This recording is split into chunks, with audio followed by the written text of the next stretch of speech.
Is there a particular formula you use for putting together a business pitch?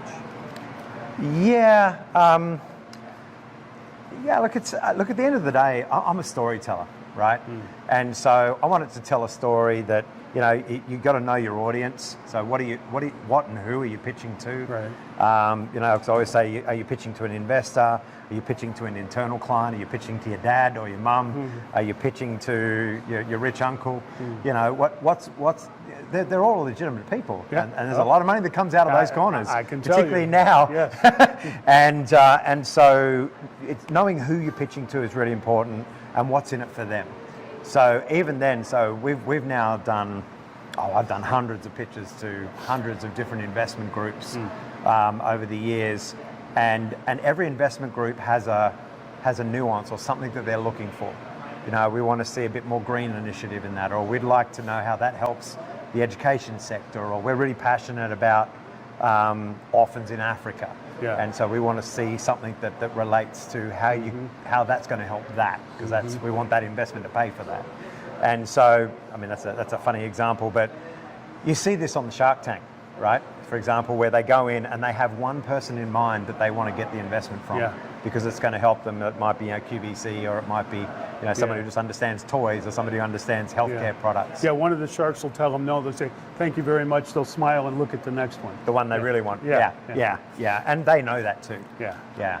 So in terms of the actual format of the pitch, obviously we're introducing a product. We're talking about the benefit it brings, what it is, all those sorts of things, and then really what you're asking for, and what the terms are. Okay. One of the things we're working towards in this particular class is the idea of the funding piece. So talk a little bit about the importance of understanding those. We're talking about 3 key financial statements, but there's really maybe 4 or 5. Is there some particular way you approach or look at bringing the finances into the I'll make sure someone else does them. So obviously, having someone that's as qualified as possible to do your financials, but again, they don't necessarily have to be rocket science either, right? They just got to show. So we did, particularly with this latest one we're working on, we actually have someone who's a qualified CFO, works with investment bankers, and she developed like these massive spreadsheets and things that make your head spin. But sometimes it's just a very simple, here's what's coming in, here's what's going out, here's what it's going to look like. The balance sheet, cash, and then cash flow is a big one. Because we know the 2 things that are important that we're aiming for here is profitability and cash flow. Right? Because you can be as profitable as you like, but you can still kill it by not having enough cash rolling through the door. And so in financials, having someone that can look over it, might be you're an accountant, or it might be just someone who can help you through. I think it's absolutely critical, because the one thing that can happen in a pitch is they're going to look at the numbers, and they're generally good at scrutinizing the numbers. And if they just find one thing that's out of place, they're just going to start pulling everything apart, and you get stuck.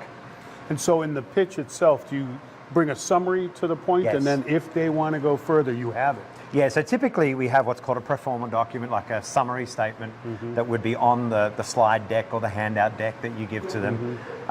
We also would then have all the financial statements in a kind of a locked file that they can access. They have to do a non-disclosure and so forth to get those numbers.